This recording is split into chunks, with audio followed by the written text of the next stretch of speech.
Hello, this is News from Scotland. I'm Hugh Stewart, this is Yvonne Alexis and Jeanette Hill. So we're going to give you the news that we've come across this week, week ending the 19th of April, is that right? Mm-hmm. Now, I'm going to start off with news from the Scottish Government about the new Climate Change Engagement Fund. Scotland's community, cultural and education groups will be able to bid for support from a fund aimed at engaging people in tackling the climate emergency. The £250,000 Climate Engagement Fund will support activities such as climate festivals, skills workshops, art exhibitions and youth development programmes, all aimed at increasing people's understanding of climate change and encouraging climate action. The annual fund has already supported 8 projects and funded a total of $550,000. These include the Building Futures Galloway project, which has equipped people in that region with the skills to improve the energy efficiency of historic buildings and apply those techniques to their own homes. Net Zero Secretary Mary McCallan said, "Scotland is fully committed to meeting our target of net zero emissions by 2045. As part of this, it's important that people understand the nature and the scale of the climate emergency." Okay, well, I'll move on to my next story before we hear from you guys. So, Holiday Football is into extra time. A joint initiative between the Scottish Government and the Scottish Football Association is supporting low-income families. Launched by the First Minister with a £2 million Scottish Government investment last year, the programme provides before-school, after-school and holiday activities to around 2,700 children each week. The Extra Time programme aims to tackle poverty by delivering accessible and affordable activity clubs for children from low-income families. During a visit to Dundee United Sports Club, which received $95,000 from the fund and provides support during term time and school holidays, Deputy First Minister Shona Robertson said, "School holidays should be a time for fun and enjoyment for children, but for many families it's a time of added financial pressure." Ian Maxwell, Chief Executive of the Scottish Football Association, said, "It's fantastic to see the impact of this vital programme already across the country since its launch last year, building on the initial success of the pilot in Ayr." Next story, it's also from the Scottish Government. Yvonne's going to discuss Tide pubs. What's going on there, Yvonne? Well, there's been new legislation which is not quite finally approved by the Scottish Parliament, but should be very soon. And the plan is to introduce the allowance of a guest beer into the Tide pub estate. Now, it's a good idea in some ways because people visiting pubs want a better range of alcohol than they're currently being allowed. However, I think it's only one Tide beer, and that's not really a great deal if you look at the bigger picture. Many discerning drinkers prefer a bar with a much wider choice and will vote with their feet if that's not available to them. I do have some qualms about it. I mean, yeah, it's fine, we're talking about a guest beer, but I think that will benefit the larger rather than the smaller breweries. And some small independents, notably in Dundee, have expressed their concerns. So I think the situation is fraught, although it is a step in the right direction. Okay, so we'll see how that goes. Let's look at Ayrite. Now, we reported last week that the Ayrite Festival in Glasgow, the writing festival, was going to be pulled because it had lost all of its funding from Creative Scotland. So what's the update on that? Well, congratulations to Ayrite, because they've successfully secured £65,000 worth of funding from the Colin Weir Charitable Foundation, following the very recent and much discussed decision by Creative Scotland to pull its funding of the event at such a close time to its launch. This is the 20th anniversary of Ayrite, which is a very ground-up writing festival which has attracted many well-known literary figures and a good, strong local, national and international audience. Due to the funding disarray, the festival will be rather truncated this year. However, a full list of events is posted on their website and includes such authors as Val McDermott, Lionel Shriver, Damien Barr and many others, all of whom have been vocal in expressing their concern about the Creative Scotland decision. Mm-hmm. The festival will be curtailed to a certain degree this year because of the late decisions, but some of the events will actually take place further on through the year rather than in the usual 2-3 week space. But you will see on their website all the details of that. And so look at the websites towards the end of May, isn't it? Yes. So we'll have to make sure if we can get News from Scotland along to some of the events. Okay, moving on then. So I came across a story from Europe during the week that Italy is against surrogacy. And you've got an update on that too. And how does that affect? Well, what's Scots law on surrogacy? This means that a woman being basically paid to carry somebody else's baby. And the Italian government has ruled that out completely. Well, interestingly, it is legal in Scotland for what they term as altruistic reasons. There is some debate about what altruistic actually means and how altruistic it can be. But anyway, that is the kind of the premise of the Scots legislation.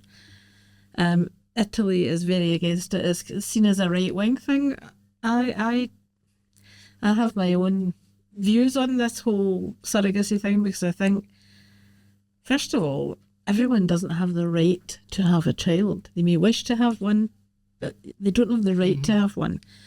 And I understand that, that it must be a real ache if you're not able to have a child naturally. I get that. But there is a cost. I would say the childbearing mother bears a considerable mental and physical cost. I'm not sure if there's been any proper research into the impact of this on the surrogacy family. If you're a child within that family and your mother is pregnant, she has a child, you never meet that child, you don't meet your sibling, you would expect to do so. There may be a partner who's also got concerns about that. There's a whole wider issue.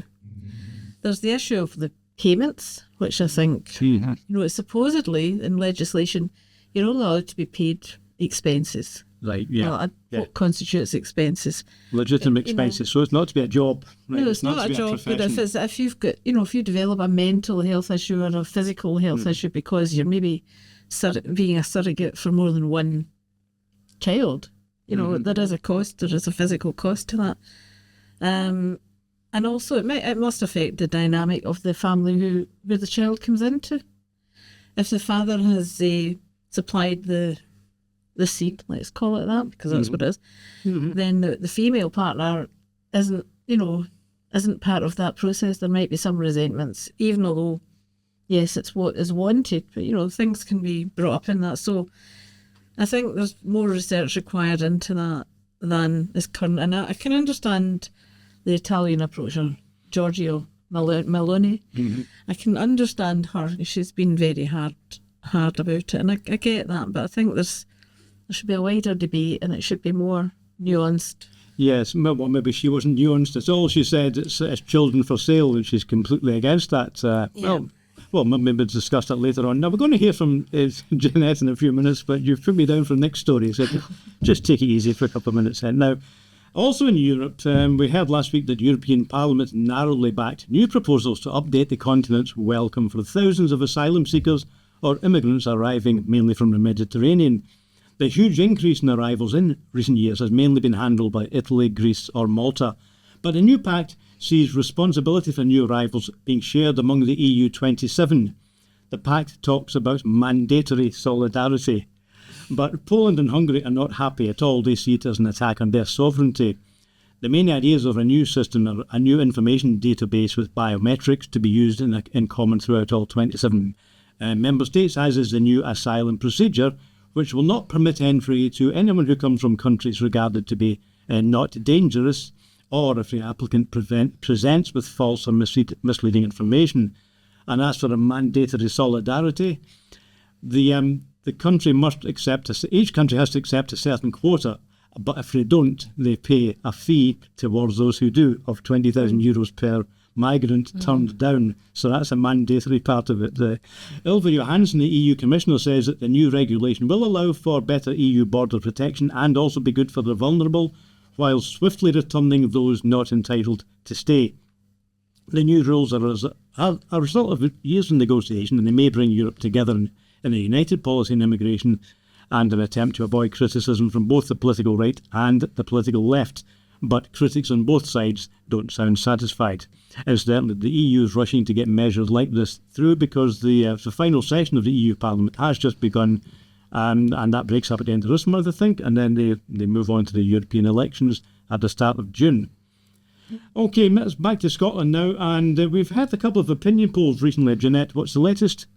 Yeah, there is an opinion poll from Redfield and Wilton, which is all about independence, and it says there's a 51% on yes and 49% on no. So will independence be on the ballot paper? A poll last week by Redfield and Wilton asking, should Scotland be an independent country, found yes on 51 and no on 49. Other polls show yes scoring at least in the high 40s. So we can say that for many years anyway. Half of Scottish voters want to raise the country to sovereign nation status. So oddly, for the main independence parties though, support for the SNP continues to drop. And maybe for the first time in years, a major poll shows Labour ahead. We don't know how that's going to come out though later on when we get nearer the elections. So compared to the last UK election though, the one which made Johnson Prime Minister, I would remember that, in 2019, these figures add up to say 27 more MPs for Labour, with the SNP losing 30 of these. Obviously we take opinion polls with a pinch of salt. And the Conservatives, it says, the opinion polls are saying they're still going to hold on to 6 MPs. So it certainly seems to be suggesting, though, that there is an SNP decline and it's continuing under Humza's leadership. Perhaps the hate attacks that are online currently contribute to that, and the mainstream media certainly seems to be pushing ahead with those hate attacks on our First Minister. But who knows? Maybe they should have waited a bit to get a new leader. Certainly, maybe the more popular rival was the one to have. Who knows what that? Aye, but we'll discuss I'm very that later wary. on. We will discuss it later. Absolutely. Yep. And Jeanette, you're also looking at the debate about the CAS review continues. This was a report, of course, for England and Wales about the GIDS clinic, and that already caused a banning of puberty blockers to children in England and Wales. Does that happen? Does that affect Scotland? So the Scottish Government agree and ban puberty blockers. Have they done that yet? No. Well, SNP MP Joanna Cherry has written to the Scottish Chief Medical Officer calling for the health services in Scotland to follow the lead of the CAS review. In a letter co-signed by the former Scottish Green leader, Robin Harper, MSP, Ms Cherry calls for the immediate and long-term changes to the delivery of healthcare to gender-questioning children. The pair also call for an end to puberty blockers to be used in the Scottish NHS. The review, chaired by Hilary Cass, concluded that children accessing gender identity services in England needed to be provided with more holistic care, which looked at their mental health, give them a full mental health assessment and a psychological assessment looking at whether or not these children were neurotypical or not, and if they needed support, and even diagnosis on autism and other issues such as ADHD, or indeed if some of them had been the victims of some sort of abuse. Mm-hmm. So also found a lack of evidence on the current gender treatment that's going through, and it was saying some of it was based on ideology rather than based on actual medical research. So again, as we say, Joanne Cherry and Robin Harper are asking for the Scottish Government to do not carry out their own review, because she said that'll take years. There's no need for it. 3.5 years it took for Dr. Cass to do her review. She's just saying we should really be thinking about implementing the review. And I think the Scottish Government have said that they're looking through the review and they will make decisions. They're not making any decisions right now for closing off the Sandiford Clinic's treatment or any other decisions on this type of therapy. They're just going to be looking at the report, and then they may well come to a decision on that later on. Okay, so no decision at the moment. No. We'll discuss that when we finish with the news reports. A couple of more stories to come. First of all, back to May and the Hate Crime Act, which we discussed last week. It came into effect, of course, at the start of this month. So, of course, last week a lot was made of the 7,000 complaints registered by Police Scotland in only week one. And people are saying, well, how many complaints? It's going to be 1 million complaints by the end of the year. Well, what's happened in week two? From 7,000 complaints, it's down to 1,832. That's a drop of 75%. Not surprisingly. So all those complaints came in week one, and that doesn't look like continuing. And anyway, in the vast majority of all of those cases so far, all 8,000 plus cases, no further action is being taken. So was that much? A lot of fuss about nothing? Well, the other aspect, of course, that we discussed last week is that if you do receive one of these non-hate complaints against you, maybe it's not a crime, but you still might have an incident recorded against your name and you might not know anything about it. So that question is still there. Now, Murdo Fraser, the Conservative MSP, found that he himself is a what's the correct word? He's a recipient of a hate notice. So that came to his attention, and he's saying to Police Scotland, it's actually breaking several laws to keep files on people. It's probably breaking the Data Protection Act, and it probably questions the European human rights. Kind of ironic that the Conservatives are taking that one up. So those issues are still there then. There's a number of complaints that has fallen, not surprisingly, but there's still this question of what happens to these non-crime hate incidents. Is that recorded against your name, and could that come back on you at some point if you're applying for jobs? The Hate Crime Act protects 8 groups in our population. They're listed. I haven't listed all of them, but it includes people who have had a sex change or members of religious and ethnic minorities, but it misses out hate acts against women, who are 52% of the Scottish population, and as you'll observe, also 2/3 of the News for Scotland team. The Scottish Government explained that hate acts against women will be covered in a bill dealing with misogyny, and that's defined in the Cambridge Dictionary as feelings of hating women or the belief that men are much better than women.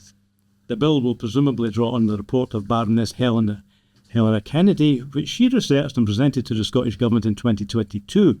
In this, the eminent KC argued that misogyny is a human rights issue and that it drives much of the violence and abuse experienced by women.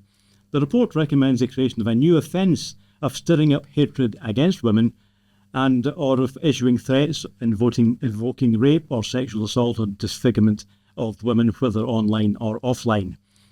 To cut long story short, it's a much longer report than that. This week, the First Minister, Humza Yousaf, clarified the government's intent, saying that anyone affected by misogyny would be covered, whatever their biological sex.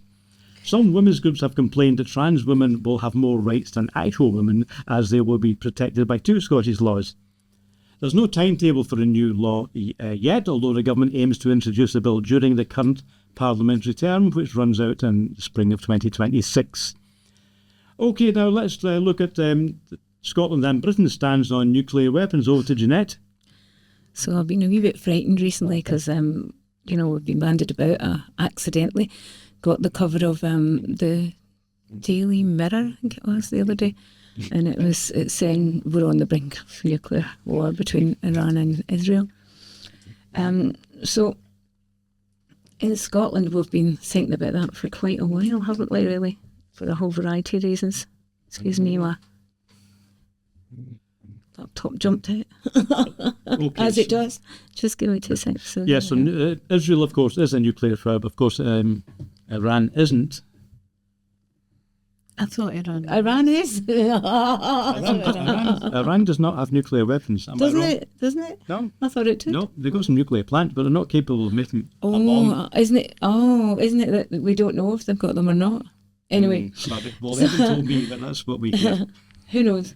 So I'm not, as I say, we weren't looking at the sensationalist press on this. I'd prefer Corbyn's Peace and Justice campaign, really looking at, let's find a solution to this, and certainly a solution to the Gaza human rights abuses, but never mind. But a report in the national, actually, newspaper in 22 said that between 2015 and 2020, the UK government increased secretly the number of Trident nuclear warheads stored in the Clyde. And according to Nuke Watch, which monitors the transport of nuclear weapons, 37 new warheads were delivered from England to Scotland during that period. Specifically, 9 warheads were added in 2019 and 13 in 2020. So the Ministry of Defence said that it didn't deny that these deliveries had taken place, but it sort of said that there was technological and doctrinal threats. So this was the reason why they had to increase the number of warheads that were in the Clyde. So obviously, the Scottish Government was quite annoyed at this and made a complaint about it, especially since they hadn't been told anything about it. Okay. As if they would be. And SNP, of course, has declared for a long time, that given independence, we would be getting rid of Trident, and we would be a nuclear weapon-free country. And I think the sort of prevailing peoples of Scotland would agree that they want that, really. Most people in Scotland seem to want the idea of, there's quite a high percentage of us in any poll that say that we don't want Trident to be here. And if we're looking at the current threat, we particularly don't want to be really in the middle of it. But I suppose if we're going to go, we go fast. And last year was the 60th celebration of Ding Dong Dollar album, 70s, was it 70s? Yeah, Ding Dong Dollar album, yeah. 1963 it was out, so that's 70 years last year, yeah, that's right. Yeah. 60, yeah. Yep. 60, is it? Everyone may have just done Produced by the anti-Polaris movement, who didn't want the American nuclear submarines in the Holy Loch. And the music was at the core of the protest, and the Glasgow Song Guild with the Blythemans, Morris and Marion, who we have recently just lost, and Jim McLean and Hamish Henderson, supported by Pete Seeger, who gave them the money to produce the album, I believe. Lots of witty, hard-hitting protest songs, and of course the great Freedom Come Ye, which some people even think should be the Scottish national anthem, who knows. But certainly a Republican anti-war movement, probably socialist as well, yeah, encouraging our past songs and new songs and new generations of writers, and they were started focusing on the anti-Polaris movement. So right now, one of those songs has been chasing through my head a lot. I'm sure some of our listeners will know it and they'll sing along with us. It's ding dong dollar, everybody holler. Go on. You can't spend a dollar when you're dead. And that's definitely what I think right now. I don't want Trident. I don't want any warheads in our waters at all. Yeah.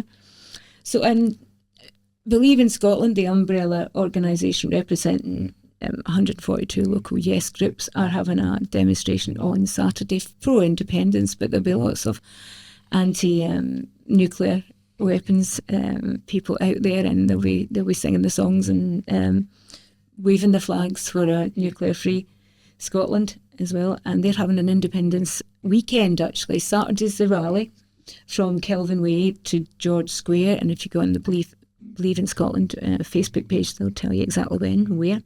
And on the Sunday, they're having a sing-around just outside Langside Halls, and I'm going to be singing Ding Dong Dollar there.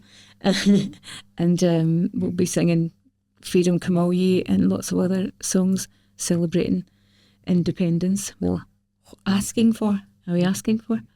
Do we want to be asking? Who knows? But do come along to it. It's a wee bit of a carnival event, I think, on the Sunday. Okay, so that's Saturday, starting in the West End of Glasgow, and then marching towards George Square. And then the Sunday, that's in Langside, that's in Shawlands, south side of Glasgow. Yeah, Langside. If you're in Scotland at the weekend, I know not a lot of listeners are further away than that, but that's what's happening anyway. So we'll keep you up to date. We'll see if we can get the camera and microphones along to one of them. One or both of those events at the weekend. Yeah. Definitely.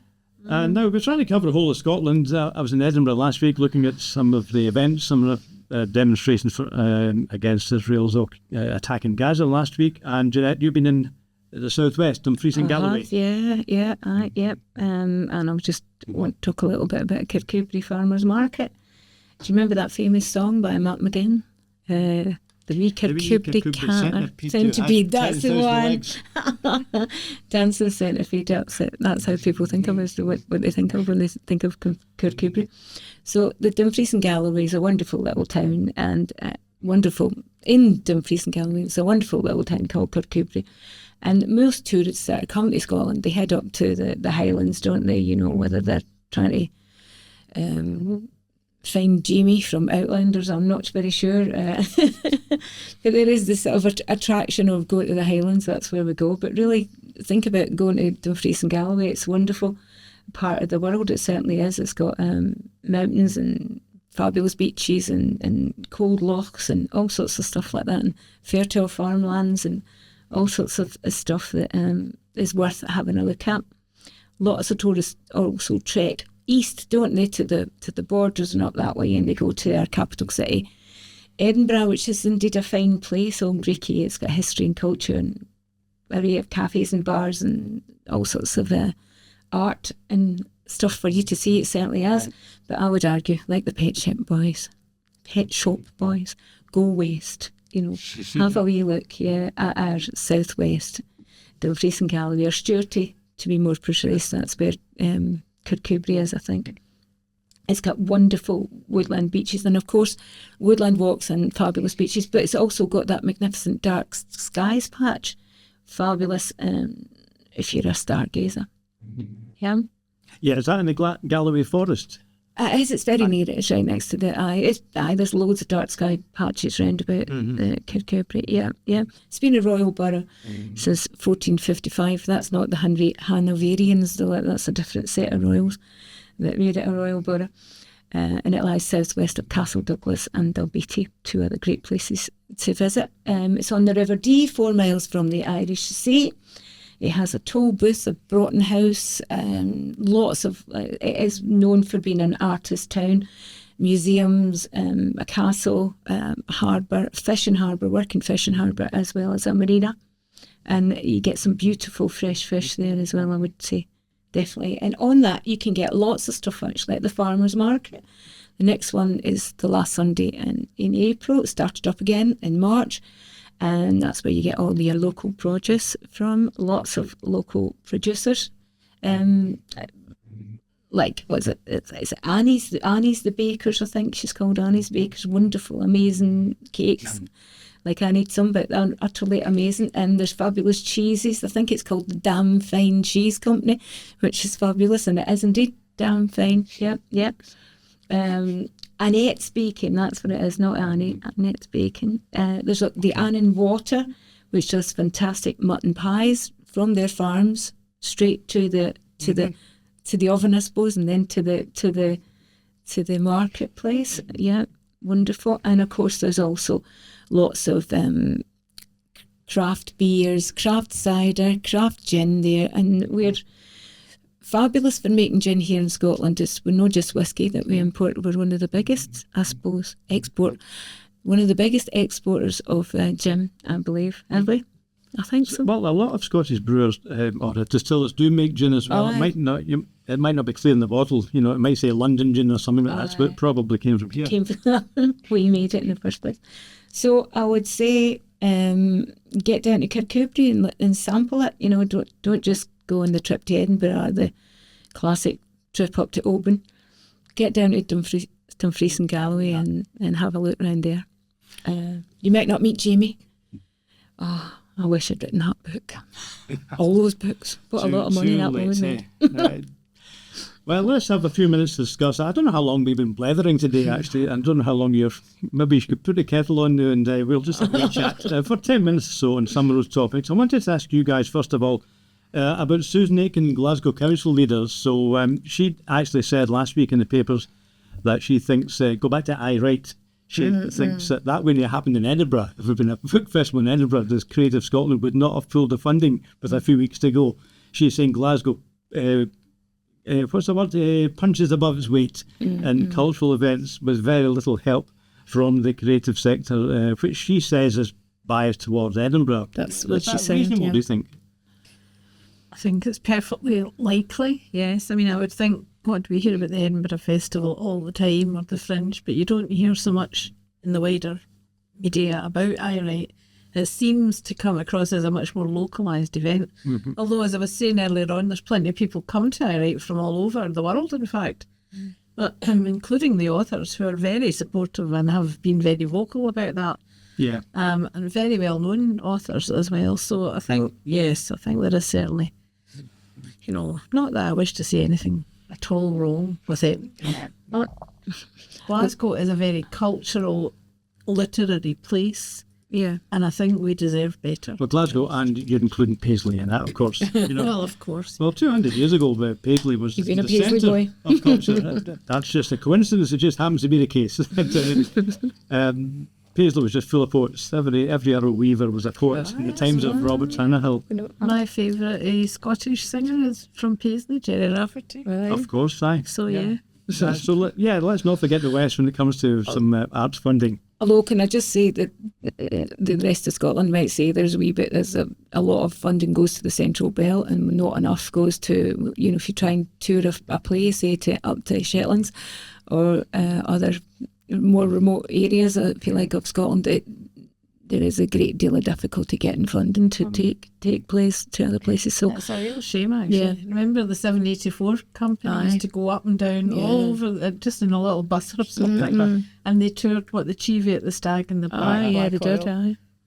Everywhere. I went everywhere, and they got marvellous audiences. Yeah, and they got funding for doing that. I mean, it sort of like stopped at the start. She really said arts funding should just be, it should be about tickets. People buy the tickets, and the theatre should be about opera and high drama, and not about. If it doesn't sell, say if you can't fund yourself, then it shouldn't begin. Which doesn't happen in Spain and places like that, where they would fund what they think is cultural. The big opera houses, etc., they're all funded. Often by commercial interests, but they are funded. They're not all getting their money over the counter. No, absolutely. Yeah. Now let's look at some more of the stories we listed earlier on. Surrogacy, any views on that? Should surrogacy be banned completely? The Italian view is that it's already illegal, and now they're also going to make it illegal for people to travel out of Italy, for Italian citizens to go out of Italy to. They could also presume. I don't know how it's going to work. They're going to get arrested when they come back. But is it an issue that is it a left and right issue? Do you think? Why is the right saying no? Surrogacy is just selling children. Does the left think that this is an extension of people's rights? It always worries me a wee bit. People, debating or whatever, talking about women's bodies, really is really up to them. And the right saying they're very much against it, but yet are they also supporting abortion rights and contraception rights? Probably not. That's the thing. They're very against it. I worry that that's a sort of let's control women's bodies again issue. I mean, I don't know if it's left or right or not. I'm not sure. I mean, personally, I have had infertility treatment, and it was a very painful experience. A long time, years of wanting a child, a second child, and I wasn't able to have it. And I did have a friend who, her sister had a baby for her, and that was in Manchester. So that was surrogacy then, and it seemed to work out absolutely fine. Well, as you said, Yvonne, up to now it's been regarded as what was the phrase you used? That somebody might do. Yes, maybe your sister might help out another sister. Yeah. But I think the suspicion is it's becoming an industry. It's becoming big business. I think it absolutely is becoming an industry, and I think the women who are being the surrogates are very often living in relative poverty. Yeah, that's the thing. They are encouraged to become a surrogate because there is a promise of money. Yeah. Which I don't think they get in the way that they think they're going to get. And they're not really looking at the bigger picture in terms of what we were talking about earlier with mental and physical health issues. So it's a really difficult, I think it's more of a human rights issue, and we need to look at the human rights of it from all perspectives, not just the surrogate, but also the person who can't have a child, the need for fertility treatment. I said earlier on, I totally understand that there is an ache to be parents. I don't think that's the same as a right to be a parent. Do you see what I mean? Yeah. So it's a bit of a... And of course there has been lots of cases where women agree to be a surrogate and then they change their mind when the baby's born. It's the same as adoption. Women change their mind when the baby's born because you form an attachment. Of course, you've got to develop an attachment. And then there's an increasing use of surrogacy by gay parents. Of course. And I'm not sure about the dynamics. I've not looked into this in great Elton detail. John, but I think was Henry. Yeah. And lots of other people. Yeah. So where the mother is not in a relationship with anyone, she's, it's it's gestational. I never get these terms. There's traditional surrogacy, which is more like you were saying about the sister.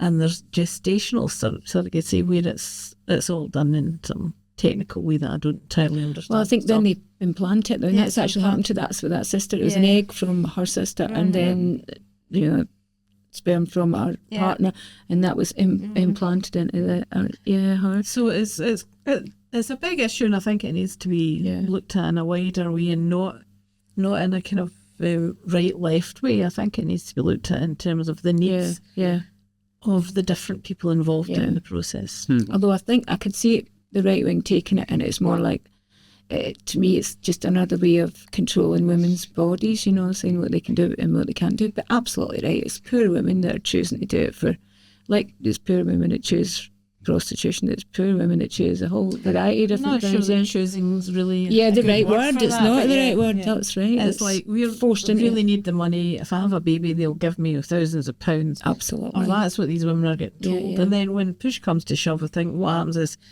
we said 10 grand, but actually we keep this for that, and so you're only getting 1,000, that kind of thing. That was there.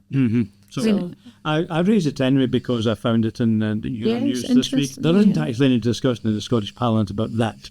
So as far as I know, there's no proposals to change the law in Scotland, but it is an issue that's I've heard a lot of people are concerned about because it does seem to be growing. Now let's look at the other story you discussed earlier on about independence. It's about the gap. What do you call it now? The independence is about 50%. I think we can say generally half the Scottish people want to set up a new country, and half don't. But support for the SNP is nowhere near 50%. It was actually probably about 3 years ago, before COVID. I think the SNP were polling at over 50%. Can I just say something quickly? We're not trying to set up a new country. We're trying to get our country back. I agree with that one. Yay! You're strictly correct, of course. Yeah, that's right. Sovereign country, right? So Scotland isn't a sovereign country. It's half of a sovereign country. Right? So will we go the other half? Well, the thing is, we can't make our mind up. We're 50-50. But is the SNP going? Does the SNP look like it's holding the banner of independence high, or have they dropped it? I'm not going to comment on that. I think there are several things. First, you were right, you were mentioned earlier that Humza is not as well thought of as Nicola was. Yeah. And the ball sort of dropped there and it hasn't really come back up. But I think overall, people, if you get down to it, are going to be thinking that nobody else is going to... If we all start voting Labour or some other party, folk are going to say, well, that's it, nobody wants independence anymore. Exactly, I agree so with that. there is an issue with that. And I think when it comes to the polls, the people who do support independence will say, right, the SNP are really annoying me about this, that, and the other thing, but still, we won't get independence any other way. And I think there is a truth in that, unless some other party appeared and suddenly galloped up the charts, as it were, and I don't see any immediate likelihood of that. No. Can I just also say, I think, I mean, if just having constantly looking at YouTube to see our subscribers, please subscribe, people. But what comes up immediately, you put in Scotland, is these horrific, as far as I can see, really ultra right wing attacks on Humza. Over the hate bill. They don't seem to mind all the other hate that's happening all over the world. They just constantly, and the pictures of him, and it's constant abuse of him. And I do think that constant abuse on things like YouTube, but also on the mainstream media as far as I can see in the mainstream media. But I think that's affected his popularity. It's affected him, and to me, they're using racism to have a go at him. And that's exactly what the intent of that vitriol is. It is to affect, and it is to stop progress, and it is to make change from very right-wing dynamics. That's it. The only thing I have a faith in the Scottish people to look at that and say, do you know what? You're not having a go at our guy. He's our man, and you're not having a go at him. And that might actually build up more of the independence. There is a strong unionist following in Scotland that has quite gone away. It's pretty clear, and there is a backlash from that. And then I think if you were going to go down the rabbit hole of finding out who these commenters are and where they're from, many of them are not from within Scotland. Oh, they're at all. not? No, the ones on YouTube, they're not. No, they get hundreds, thousands and They're thousands just of throwing their followers. tuppence worth in. And also they get a lot of support from right wing, like you, Yeah. Tommy, what's his name, that guy down south? Robinson. Tommy Robbins. Yeah. People like that. One of his many names. And, he'll be saying, I want you to do this. And he'll be pushing. I suspect he and some of his followers will have been involved in that massive amount of complaints in the first week of the crime bill. Although I don't think we can just say it's him, because, I mean, the one that I looked at earlier just this saying morning it's is him. there was 340,000 people who had viewed that and commented on that. So that's not just Tommy's followers, No. there's a whole talk that England in particular has really moved towards the right, even further down to it. I'm sure Liverpool, Manchester, Newcastle would to the right. take themselves out of that. They're not on the right, but yeah, there certainly seems to be. I was never a huge fan of Humza, but now I'm seeing that, I am much more supportive of him. I'm just like, he's under attack, and it seems to be mainly on his race. They use the hate bill, but they're really just having a go on his race. Surprises you in any way. I really don't. We're really quite a racist. The UK as a whole is pretty racist. Yeah, they are, And definitely. encouraged that way by the Tory parties in particular, actually. Very much, very much. It seems to be currently, I mean, what we think it might be, allegedly, the Tory party are in. Well, we began that discussion because of the gap between the support for independence and support from the Yes, we SNP. did, yeah. So, of course, you were very guarded earlier on. You don't want to take an opinion poll as an actual No, I don't. election. But that I can't be. Don't we have to face facts? So don't you think it's just too close, 50-50? If you've got, they say all you need is one vote over, but really to divide a UK into different pieces, I think one vote is just not enough, to be honest. We need to feel a lot more support from the people that this is the direction of travel. And I don't think we're really getting enough. I'm saying I'm nodding because I can see that argument. On the other hand, this is a so-called supermajority argument that was put across a couple of years ago. And does it mean you have to have a 2/3 majority? Well, nobody exactly defined what a supermajority was, but that's probably impossible. I think right. Okay, I get what you're saying about you've got the majority, but what I really mean is post the election or the vote, and you say right, we've got 50,000 in one vote, and you've got 49,909, whatever it is. The thing is that massive losing side is not going to be happy, and will make they will not make it easy to make that transition. Yes, I know That's what I really mean about it. So you need to feel, I think, that more of the weight of the public is on your side. Like it is in Catalans. The Catalans are very much seem to be in support of their. Well, there's a big backlash in Catalonia too. Lots of people there said Spain has to be united. All right. So it's not as if there's a huge overwhelming majority in Catalonia. I don't think so. Maybe but I think it's more like 50-50 really. Is it? But I haven't looked at that lately, but maybe if people watching have more information on that, tell us, leave a comment below. Absolutely, yeah. Well, I think we'll move on because we don't know when the general election is going to be anyway, so obviously we'll find out sometime this year how accurate these poll figures were. Well, just to look at one more topic now again, we'll look at the cash review again. Quickly, I think, we run out of time. Should the Scottish Government be implementing the cash review? First of all, that caused the closure of the GIDS clinic in England, which was the main body that was well, let's face it, they were offering what's called affirmative care. That means if a child says, I think I'm in the wrong body, yes, of course you are, take these pills, and then they're on a pathway. And then secondly, of course, puberty blockers were banned. So as a routine thing, I think they said it could be used for research reasons. I don't really know how you do research on children. That's ethical. But anyway, should the Scottish Government just say, yes, the science is the same, both sides of the border, we don't need to wait 3 years for another report? Well, I don't think we should just automatically go for the CAST report because it's been reported. However, I think we should certainly learn from it. And the Scottish Government should. One of the things I noticed about the CAST report was that the clinics that provide the gender support refused to give details of their 9,000 or so treated young people so that there was no way to evidence how they had been treated prior to their gender changes, how they were afterwards, how it impacted their lives, how many detransitioned or wished to detransition. There's a whole load of issues. There's no, they don't want to bring forward the research, which makes you just wonder if that's because they didn't do the research, they didn't keep the records, and that's why they're being so reluctant. So I think what the Scottish Government ought to be doing is saying to clinics like Sandiford, get your records in order because we're coming to do an audit. And then you can look at it, from that perspective, not just Sandiford, but other NHS clinics, etc.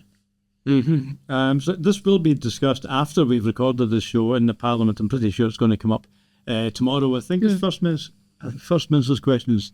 It's probably tomorrow, so we won't be able to cover that, but maybe look at that next week. But it is going to be an issue. The Scottish Government said the other day, it's nothing to do with us. It's an English report. It doesn't have any effect here. Yes, strictly speaking, that's correct, of course.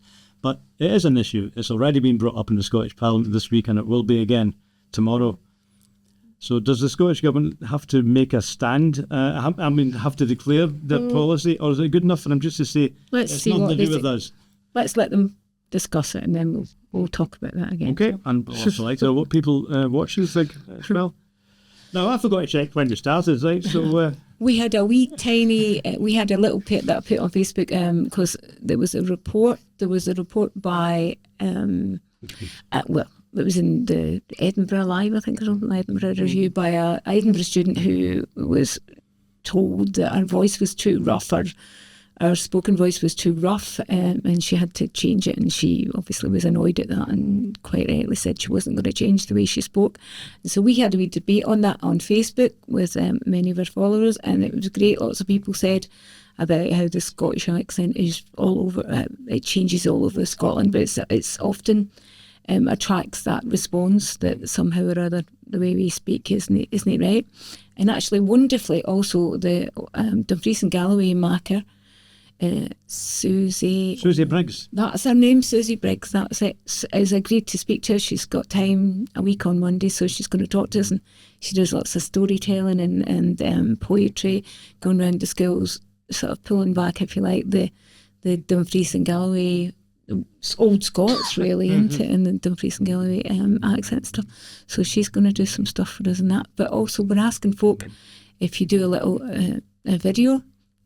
She would prefer it to be an MP3 if you can, but then to email it, just wee video of yourself talking, especially all over the country. We'd like to hear from Orkney, Dundee, I love the Dundee accent, Shetlands, all over. If you've got a wee bit, some of your words, a wee poetry your mammy, a wee piece of poetry or a song that your mammy taught you, anything like that, some of your words or phrases, give it on a wee video for us and then email it to us. Just a wee quick one, like a minute, nothing big, and email it to us at info@newsforscotland.org, please. Okay, I see what you mean. I said MP3 earlier on, but that's if it's a sound clip, because if you're watching us for the first time on YouTube, you might not know, we also have a sound version. The acoustic version goes out on Spotify and Amazon Podcasts and Google Podcasts and on Podbean. So MP3s if you wanted to be just spoken. And why not just see your face as well? So if it's a video, just off your phone, just try and get some good light, or our producer will complain. He will. Well, I think that's about it. Well, just as we finish up, what would you like people to do who are watching us? I would like people to subscribe to our YouTube channel, to follow us on Facebook, check us out on Spotify, and contribute to the debate by putting in your tuppence worths. As long as you don't get all sweary and horrible. Always polite. And if you would like, and you have something interesting to say, we can have a meeting, an interview, and get you on here with us. Yep. And if you're not in Glasgow, we can do interviews on various methods, actually, as long as you've got a good internet connection. So, and the Scottish Government says everyone's on high-speed connection nowadays. So wherever you are, get in touch. What's on next week then? So we're going to talk about accents, all right? And what else have we got coming up? I've got Gary Clark actually going to talk about disability rights. He's talked to us before about his work in the post office, and he's now going to talk to us about disability rights. What else have you got? Well, we've got the news where we are. We've got stories that haven't even happened yet, and we'll cover them. We might get the camera out in the weekend. There's a number of things happening, as we discussed earlier. So if it's nice and sunny, I'll maybe go out and have a word with folk and This take some weekend, pictures. please do, for the Believe in Scotland March and for us singing on the Sunday, which is part of the weekend for independence. But I might have Jeanette singing. So that's it, guys. So I think we'll just wind up now. So thanks for watching or listening if you're on the Spotify version. Thank you. So from Jeanette Hill, Yvonne Alexis and me, Hugh Stewart. And of course from our producer Sean at Delegate Digital. Thanks for putting this show together, and it's great to have you watching. So share us, tell your friends about us, and News for Scotland. It's news for where we are. Bye.